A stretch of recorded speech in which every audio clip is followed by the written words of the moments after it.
এই যে মানুহবোৰ দেখিছে তেওঁলোকৰ কান্ধত এক ডাঙৰ দায়িত্ব ন্যস্ত তেওঁলোকে গঢ়িব লাগে শিক্ষাৰ্থীৰ ভৱিষ্যত পোহৰাব লাগে সমাজ নিজে জ্বলি মমৰ দৰে সন্ধান বিচাৰিব লাগে আনৰ বাবে আলোকৰ পিছে ৰাজ্যৰ ৮,০০০ শিক্ষকৰ ভৱিষ্যত এতিয়া অন্ধকাৰত ন্যায্য প্ৰাপ্তিৰ দাবীত তেটো ফালিবলগীয়া হৈছে শিক্ষকে খানাপাৰা টিউটৰ শিক্ষকৰ বিশাল প্ৰতিবাদী কাৰ্যসূচী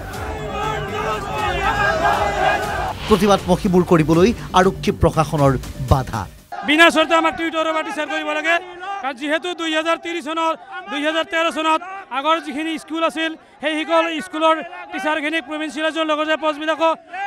বিনা চৰ্তে শিক্ষকলৈ ৰূপান্তৰ কৰিছিলে সেয়ে বৰ্তমান আমাৰ যিখিনি টিউটৰ আছে LP স্কুলৰ পৰা আপ টু মাধ্যমিক পৰ্যায় পৰ্যন্ত সকলো টিউটৰকে বিনা চৰ্তে টিচাৰলৈ উন্নীত কৰিব লাগে আজি আমি ওলাইছো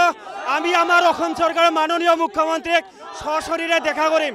আমাক টেট নালাগে আমি 2012 চনৰ আগৰ টিচাৰ আমাক টেটৰ প্ৰয়োজন নাই আমি DLED পাছ কৰিছো আমি BA পাছ কৰিছো আমি সমকাম কৰিছো আমাক দৰমহা দিয়া নাই আমাক 12,000 টকাহে দৰমহা দিছে এই কাৰণে আজি আমাৰ মাননীয় মুখ্যমন্ত্ৰীক আমি কম যে আমি টিচাৰ হয় আমাক টিচাৰৰ মৰ্যাদা দিয়ক হাতে হাতে প্লেকাৰ্ড লৈ দিছপুৰ ঘেৰাও কাৰ্যসূচীৰ বাবে ওলাই আহিছে শিক্ষকসকল সদৌ অসম সন্মিলিত টিউটৰ মঞ্চৰ আহ্বানত চৰকাৰৰ বিৰুদ্ধে বিক্ষোভ প্ৰদৰ্শন কৰিবলৈ বাধ্য হৈছে এইসকল শিক্ষক এয়া তেওঁলোকৰ কাম নহয় ধৰ্মও কিন্তু তেওঁলোক উপায়হীন কাৰণ বাৰম্বাৰ মুখ্যমন্ত্ৰীৰ সাক্ষাৎ বিচাৰিও বিফল এওঁলোক কথা দিয়েহে চৰকাৰে পাহৰি থাকে তাৰ পিছত টিউটৰ হিচাপে নিযুক্তি দিয়া হৈছিল তেওঁলোকক অধিকাংশই 15-20 বছৰে কৰ্মৰত বিভিন্ন শিক্ষানুষ্ঠানত তদানীন্তন শিক্ষামন্ত্ৰী হিমন্ত বিশ্ব শৰ্মাই প্ৰতিশ্ৰুতি দিছিল পদোন্নতিৰ কিন্তু সকলো যেন ফুটুকাৰ ফেন এতিয়া আন চাকৰিয়ালৰ দৰে সমমৰ্যাদাৰ আশাৰে দাবীৰে ক্ষোভেৰে এইসকল শিক্ষাগুৰু নামি পৰিছে ৰাজপথত আমাৰ দাবী আছে 2021 চনৰ 5 ফেব্ৰুৱাৰীত যিটো শিক্ষক নিযুক্তি দিছে সেই টেট বাতিল কৰিব লাগে আৰু টিউটৰৰ পৰা টিচাৰ কৰিব লাগে 1 2 মুখ্যমন্ত্ৰী এতিয়াৰ আৰু তাহানিৰ শিক্ষামন্ত্ৰী তেখেতে 10 লাখ টকা গ্ৰেচুইটি দিম বুলি কৈছিলে মৃত আৰু অৱসৰপ্ৰাপ্তক সেইটো আমাক লাগিব তৃতীয়তে আমাক যিখিনি টেট DLED আৰু 50% দাবী জনাইছে চৰকাৰে সেইটো উঠাই দিব লাগিব 4 যিসকল শিক্ষকৰ অৱসৰপ্ৰাপ্ত সময়ৰ আগত মৃত্যু হৈছে সেই শিক্ষকজনৰ পৰিয়ালৰ মানুহক অনুকম্পামূলক নিযুক্তি দিব লাগে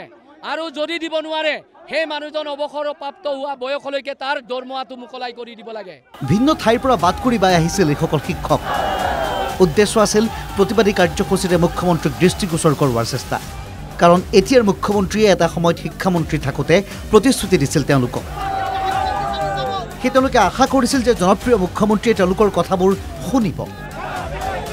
কিন্তু হিতে বিপৰীত হ'ল প্ৰতিবাদী শিক্ষকক গাড়ীত উঠাই ল'লে আৰক্ষীয়ে আৰম্ভ হ'ল দমনমূলক নীতি আমি টিচাৰ হয় আমি উগ্ৰপন্থী নহয় আমি টিচাৰ হয় আমাক টিচাৰৰ পৰা আমাক টিউটৰ বনাইছে গতিকে আমি ধিক্কাৰ দিছোঁ অসম চৰকাৰে আমাৰ দাবী মানি লওক আমি শিক্ষক হিচাপে ছাত্ৰ ছাত্ৰীসকলে আমি শিক্ষাদান কৰি আছোঁ